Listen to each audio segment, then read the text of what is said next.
Les nouvelles découvertes faites à l'église du Saint-Supplant ont eu lieu lors de récents travaux de restauration autour du tombeau de Jésus. Il n'était absolument pas prévu que les scientifiques explorent le sol sous le tombeau traditionnel de Jésus. La décision d'ouvrir le tombeau a été prise collectivement et sans équivoque. Mais lorsqu'un contrôle structurel de routine a révélé une partie cachée du sol, l'équipe n'a eu d'autre choix que d'y regarder de plus près. Notre guide nous a expliqué que de nouvelles fouilles archéologiques avaient été mises au jour l'église du Saint-Céphilé. Ce qu'ils ont découvert sous le marbre ne correspondait à aucun document, à aucune attente ni à aucune version officielle. La découverte a choqué les spécialistes qui l'ont vu en premier et a contraint les autorités ecclésiastiques à un confinement immédiat. Cette restauration a révélé une strate interdite. Pendant des décennies, les responsables de l'église du Saint-Céphilé à Jérusalem ont évité tout travail d'envergure sous la chambre funéraire. Cette zone se situe dans une section de la basilique strictement contrôlée où toute modification doit être approuvée par les communautés orthodoxes grecques, catholiques romaines et apostoliques arméniennes, conformément à l'accord de statu quo établi de longue date. En raison de ces règles, les fondations sont restées en grande partie intactes. Les inspections de routine se limitaient généralement à de petites réparations superficielles. Cette situation a changé en 2022, lorsque des ingénieurs en structure ont constaté de légers affaissements dans le sol en marbre entourant l'édiole. Le petit sanctuaire qui abrite le lieu de sépulture traditionnel de Jésus. Au départ, les irrégularités semblaient mineures. Puis, des mesures plus approfondies ont révélé que certaines parties du sol commençaient à s'affaisser. D'après des évaluations internes, certaines parties reposaient sur un remblai fragilisé, compacté, sous près de 2 ans de construction superposée. Les ingénieurs ont averti qu'ignorer le problème risquait d'endommager irrémédiablement l'un des sites les plus sacrés de la chrétienté. Cet avertissement a contraint les responsables de l'Église à agir. Toute modification au sein de la basilique nécessitait l'approbation de plusieurs autorités, et ces instances étaient rarement d'accord. Pourtant, la situation ne laissait aucune place au retard. Le patriarcat orthodoxe grec, la tutelle catholique romaine et le patriarcat apostolique arménien finirent par parvenir à un accord certes difficile. L'accès scientifique serait accordé, mais sous stricte supervision. Chaque groupe avait désigné des représentants pour surveiller chaque action menée aux abords du tombeau. L'atmosphère à l'intérieur de l'église changea. Les techniciens travaillaient en silence, pleinement conscients qu'ils pénétraient dans un lieu resté inaccessible aux étrangers depuis des générations. À leur arrivée, les archéologues furent informés que leur accès serait limité. Ils ne seraient autorisés à examiner que la zone située sous le dallage de marbre à proximité de l'édicule. Le temps leur était compté et les limites strictes. Malgré cela, cette opportunité était exceptionnelle. La science moderne n'avait jamais étudié les couches passuas des couches plus profondes sous cette partie du sol. L'équipe a procédé avec prudence lors de la préparation du matériel.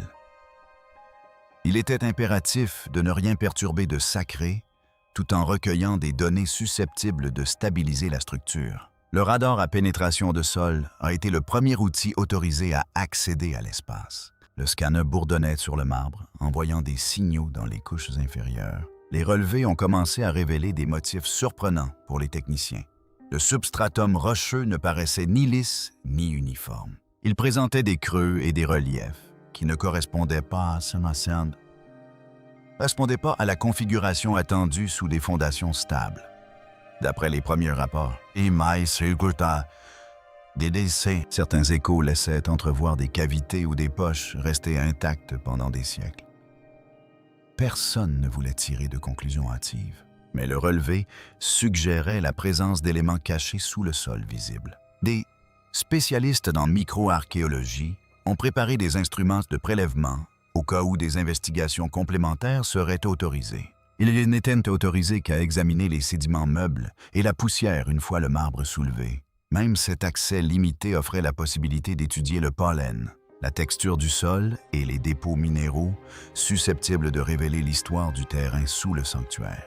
Lorsque la première section de marbre fut enfin retirée, l'équipe s'attendait à trouver les matériaux de réparation habituels des restaurations passées. pendant des siècles. Le Saint-Séphilé avait été rapiécé, recouvert et renforcé. Il était donc tout à fait logique d'y trouver du mortier moderne et des débris de construction. Au moment où la couche se souleva, tout le monde s'arrêta. Sous le marbre se trouvait une terre compactée bien plus ancienne qu'on ne l'imaginait. Dense et stratifiée. Elle n'avait subi aucune intervention récente. Les chercheurs comprirent immédiatement qu'il ne s'agissait pas d'un simple matériau d'entretien courant. C'était une surface antique, scellée par des générations de reconstruction. Ce qu'ils avaient mis au jour n'était pas une zone de réparation, mais une porte d'entrée directe vers les origines mêmes du site, la stratigraphie cachée de Jérusalem.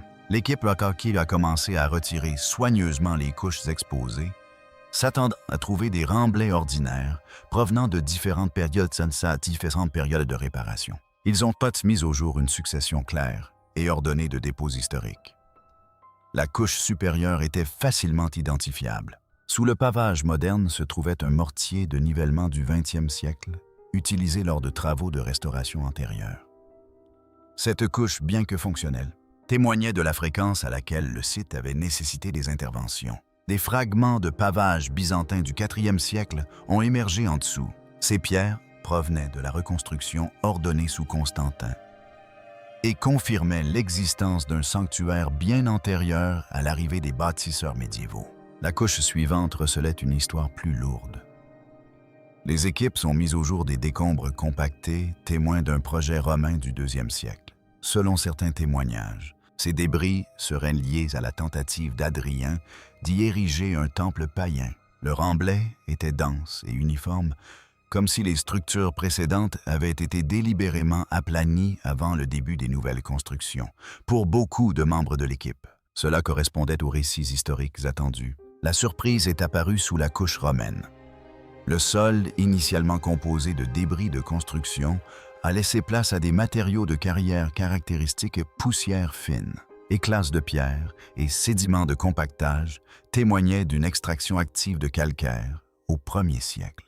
Plusieurs fragments de poterie découverts dans cette couche correspondaient à des formes généralement datées d'avant 70 après Jésus-Christ.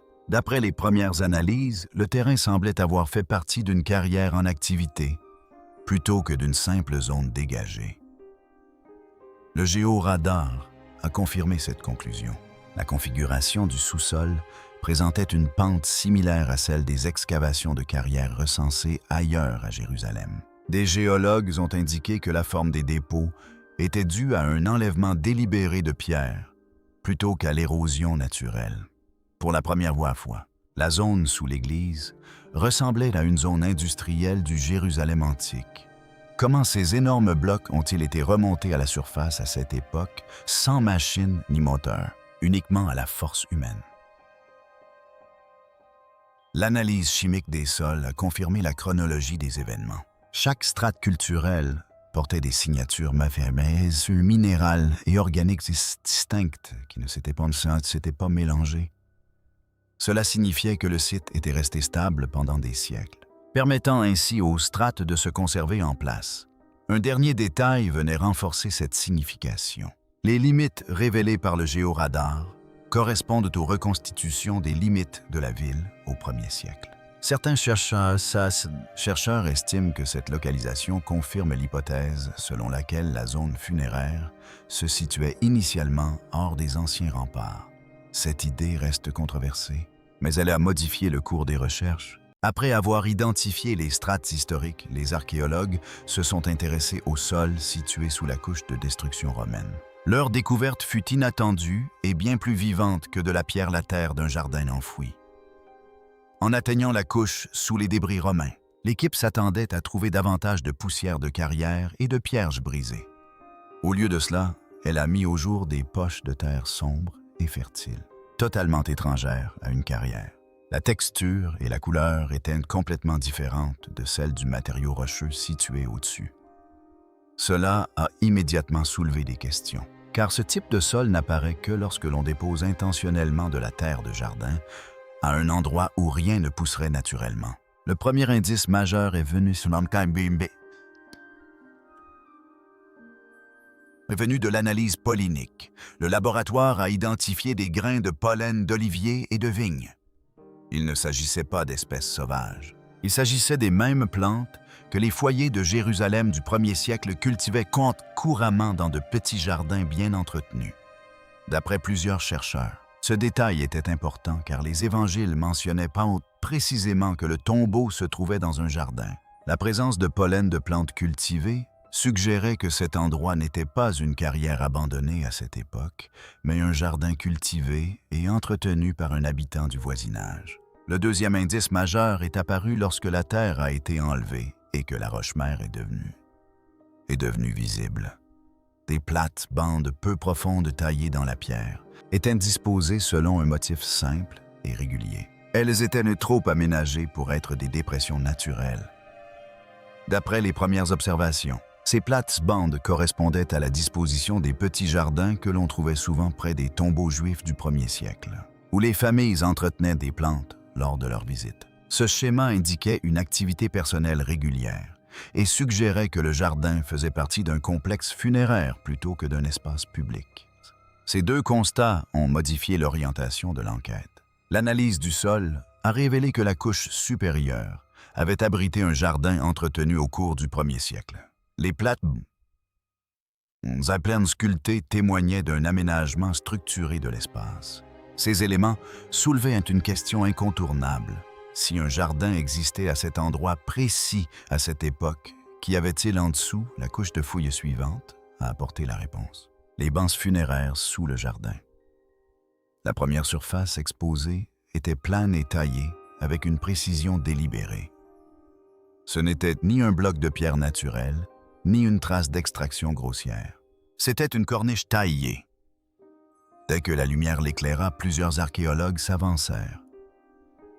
La corniche était d'une hauteur constante et sa surface lisse témoignait d'un travail maîtrisé.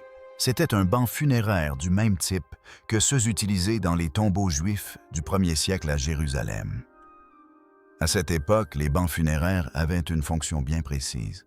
Immédiatement après le décès, les familles déposaient un corps surpiqué sur le banc pour le laver, le préparer et l'oindre d'épices. Ce banc respectait scrupuleusement cette tradition. Sa hauteur, son aspect et sa forme générale correspondaient à ceux répertoriés dans les tombes du 1er siècle connues de la ville. Rien ne laissait penser à un ajout postérieur. Elle appartenait aux premières étapes des pratiques funéraires. À mesure que la tranchée s'élargissait, un second banc apparut à côté du premier. Peu après, un troisième se dévoila. Tous trois portaient le même rythme de ciseaux. Les marques se déplaçaient selon des arcs contrôlés qui correspondaient au travail de tailleurs de pierre, qualifié plutôt qu'à celui de simples ouvriers. Les bancs formaient une séquence qui reflétait une planification plutôt qu'une improvisation. D'après les notes de terrain, leur uniformité suggérait que cette chambre avait été conçue comme partie d'un tombeau familial collectif plutôt que comme une sépulture individuelle. Un nouveau détail est apparu lorsque l'équipe a dégagé les décombres à l'est. Sous les débris se trouvait un étroit puits vertical. L'ouverture était petite au départ, mais une fois les pierres détachées, enlevées, la structure est devenue indubitable. Il s'agissait d'une niche funéraire, un long puits, creusé profondément dans la roche-mère. Ces niches contenaient un ossuaire après sa préparation initiale sur le banc. La présence des deux bancs et d'un calciné a confirmé que l'équipe se trouvait dans un système funéraire complet et non dans une structure partielle ou une découpe accidentelle. La qualité de la construction a apporté des précisions supplémentaires. Les marques d'outils ayant façonné les bancs et le calciné correspondent aux techniques de sculpture du 1er siècle. Les impacts témoignent d'une pression et d'un angle constant. Les conservateurs ont inspecté la chambre à la recherche de traces de modifications médiévales ou d'interventions ultérieures, mais n'en ont trouvé aucune. Les surfaces en pierre étaient d'origine et ne présentaient aucune trace de remaniement au cours des siècles suivants. Un détail a toutefois attiré l'attention. Sur le mur ouest de la chambre, une niche avait été commencée, mais jamais achevée. La sculpture s'est interrompue brusquement à mi-chemin. Certains chercheurs pensent que cela pourrait indiquer un arrêt soudain des travaux, peut-être dû à un événement imprévu ou à un calendrier d'inhumation précipité. Cette hypothèse reste spéculative, mais la niche inachevée renforce l'impression d'une activité menée sous pression. Lorsque la chambre fut entièrement dégagée, la conclusion s'imposait.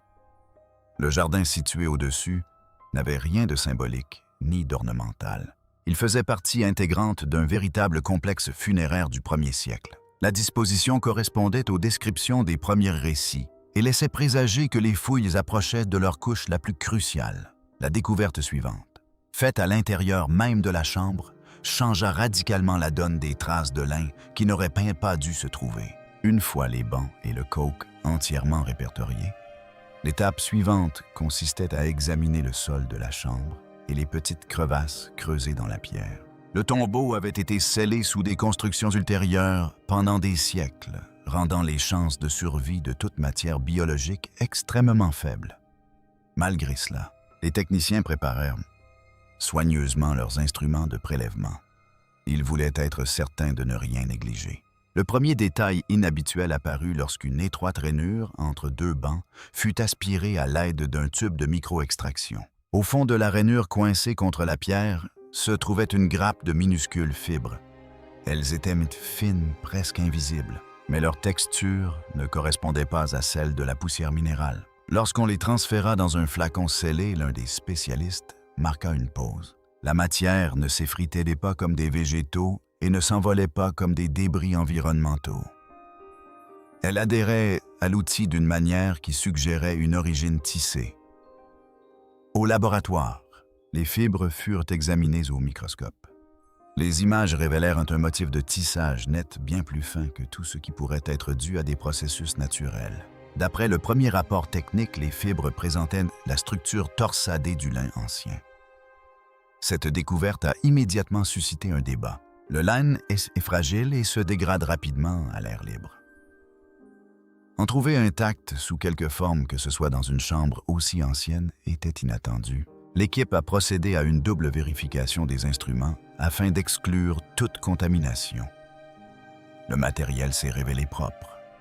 D'autres échantillons ont été prélevés sur les bords des paillasses. Des fibres supplémentaires sont apparues à deux endroits distincts. De taille et de structure similaires, elles présentaient également les mêmes caractéristiques de tissage. Selon les analystes, leur régularité excluait toute origine accidentelle ou naturelle.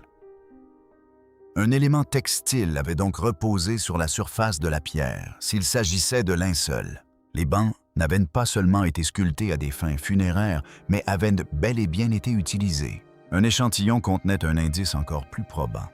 Un résidu microscopique incrusté dans un fragment indiquait un contact avec des huiles non modernes. Cette signature ressemblait au profil de décomposition chimique des onguents funéraires antiques. Plusieurs chercheurs ont toutefois souligné le caractère préliminaire de cette découverte et insisté sur la nécessité de poursuivre les investigations. Le laboratoire a néanmoins noté que le linge imprégné de préparations aromatiques faisait partie intégrante des rites funéraires juifs du 1er siècle. Il était difficile d'ignorer cette possibilité. La découverte avait un poids émotionnel important. Les bancs avaient déjà prouvé l'authenticité du tombeau. Le coke indiquait que la structure respectait les pratiques funéraires établies, mais les fibres ont orienté l'enquête au-delà de l'architecture. Elles laissaient supposer la présence d'un corps qui avait été préparé sur ces pierres. Pour la première fois, les preuves pointaient vers une présence humaine plutôt que vers une tradition symbolique. L'équipe a donc poursuivi ses recherches avec une prudence accrue. Si des fragments de textile avaient subsisté dans cette chambre, des traces biologiques plus profondes pourraient encore s'y trouver. Ces traces, si elles existaient, apparaîtraient dans l'espace scellé que le radar avait déjà repéré en dessous, la révélation sous la tombe. L'équipe avait déjà mis au jour des bancs funéraires du 1er siècle et des traces de linge funéraire. Mais rien de tout. Cela ne se comparait à ce qui attendait sous la dalle de calcaire, censé marquer l'emplacement traditionnel de la sépulture de Jésus. Les spécialistes du géoradar commencèrent de leur relever, s'attendant à trouver de la roche-mère ordinaire. Pendant plusieurs minutes, les mesures restèrent stables. Puis, l'appareil afficha une forme inattendue. Une cavité rectangulaire nette se trouvait directement sous la dalle. Ses contours étaient nets et sa profondeur constante. L'espace semblait scellé et intentionnel. Les techniciens répétèrent le scan pour écarter toute interférence. Le vide réapparut, plus net qu'auparavant. D'après des notes internes, sa taille correspondait à celle d'une petite pièce. Pourtant, aucune carte ni aucun document historique ne mentionnait la présence d'un tel espace sous ce point. Si une chambre existait à cet endroit, elle était restée cachée pendant près de 2 ans. La dalle étant inamovible, l'équipe rechercha le point d'entrée le plus petit possible. Une fissure naturelle longeait la couche de pierre. Après de longues discussions, une microcaméra fut introduite dans l'ouverture. L'écran devint noir, puis la mise au point se fit. La réaction à l'intérieur fut immédiate. La chambre était intacte. Le sol était recouvert d'une poussière intacte. Les murs ne portaient aucune trace de réparation ou d'effraction ultérieure. Rien à l'intérieur n'avait été touché. La caméra se déplaça vers le centre de la pièce. Un banc plat en calcaire se dressait au milieu. Il était orné de simples lignes, sculptées typiques des rites funéraires du 1er siècle. Il ne s'agissait pas de symboles chrétiens postérieurs, mais de symboles correspondant aux premières pratiques funéraires juives. Les bords du banc étaient en tranchant, plutôt qu'usés, ce qui laissait supposer que la surface avait été utilisée brièvement, puis scellée. Par la petite ouverture, l'équipe a prélevé des échantillons infimes du banc à l'aide d'un tube à vide. Des analyses de laboratoire ont confirmé par la suite la présence de fibres microscopiques compatibles avec du lin ancien. Il s'agissait du même type de fibres que celles trouvées précédemment sur les bancs de la partie supérieure de la tombe, mais ici, elles étaient concentrées en un seul endroit. D'après plusieurs spécialistes, cela indiquait qu'un corps enveloppé dans du lin avait autrefois reposé sur la pierre. L'hypothèse était prudente mais sérieuse. Une petite niche sculptée dans le mur ajoutait une autre dimension à cette découverte. Sa forme correspondait à celle des espaces de préparation temporaire utilisés lors des rites funéraires du 1er siècle. La niche était vide, à l'exception d'une légère décoloration, comme si un objet ou un récipient s'y était trouvé avant que la chambre ne soit scellée.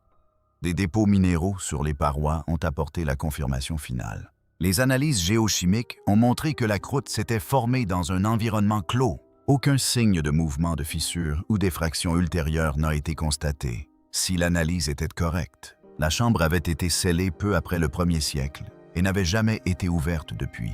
Les conclusions de cette découverte ont divisé l'équipe de chercheurs. Certains ont avancé que la chambre correspondait aux premières descriptions du lieu de sépulture originel de Jésus avant que des constructions ultérieures ne modifient le site. D'autres ont insisté sur l'insuffisance des preuves pour une identification formelle. Selon des sources internes, les débats se sont envenimés. Quelques érudits ont avancé que si la chambre datait bien du 1er siècle et portait des traces d'un corps enveloppé déposé brièvement puis retiré, cela correspondait à la chronologie relatée dans les évangiles. Les opposants rétorquèrent que cette interprétation était prématurée et avait des conséquences désastreuses. Dès que la nouvelle de la découverte de la chambre se répandit au-delà de l'équipe directe, le calme des fouilles fut rompu. Comités scientifiques, autorités religieuses et institutions internationales exigèrent d'y avoir accès. De vifs débats s'ensuivirent sur la question de la propriété, de l'interprétation et du contrôle. C'est ainsi que débuta la controverse autour de cette découverte. Un véritable séisme pour l'archéologie. Dès que la nouvelle de l'existence de la chambre scellée parvint au milieu universitaire, la réaction fut immédiate et intense. Les archéologues les plus éminents furent les premiers à réagir, et nombre d'entre eux appelèrent à la prudence. Ils affirmèrent que les preuves, bien qu'extraordinaires, nécessitaient des vérifications plus approfondies avant que quiconque ne tente de les relier à un personnage historique précis. Selon certains de ces chercheurs, la chambre funéraire pourrait représenter un lieu de sépulture d'élite du 1er siècle, sans pour autant confirmer son lien avec les récits évangéliques. Leurs appels à la prudence étaient indirects, mais leur incertitude n'a fait qu'attiser la fascination du public. Les autorités religieuses, quant à elles, ont exprimé une préoccupation d'une autre nature. Elles craignaient qu'un accès sans restriction n'entraîne des interprétations erronées ou des affirmations sensationnalistes. Plusieurs gardiens ont insisté sur le fait que seuls des spécialistes autorisés devaient examiner la chambre et ont exigé un accès limité jusqu'à ce que les preuves puissent être traitées sous une supervision adéquate. Ils ont souligné le caractère sacré du lieu et ont averti qu'une présentation imprudente pourrait semer la confusion parmi les croyants. Leurs demandes ont créé des tensions avec les équipes scientifiques qui souhaitaient une étude ouverte. Les historiens spécialistes du christianisme primitif ont adopté une position plus ferme. Nombre d'entre eux estimaient que ces découvertes corroboraient des traditions rejetées par les sceptiques modernes. Selon plusieurs historiens du christianisme primitif, la chambre correspondait étroitement aux descriptions conservées dans les sources les plus anciennes. Ils ont soutenu que les preuves matérielles redonnaient de la crédibilité à des récits longtemps considérés comme symboliques par une partie du monde universitaire. Leur déclaration a été largement diffusée et a alimenté le débat. Les spécialistes des matériaux ont apporté un nouvel éclairage. Ils ont mis en évidence la composition minérale du plafond de la chambre. D'après les rapports de laboratoire, la croûte minérale présentait une configuration compatible avec une formation au 1er siècle. Ils ont souligné qu'aucune perturbation ultérieure n'avait été détectée, ce qui corrobore l'hypothèse que la chambre était restée fermée depuis l'Antiquité. Leur découverte renforce l'argument selon lequel la chambre est authentiquement ancienne. Si vous avez apprécié cette vidéo, cliquez sur les cartes à l'écran.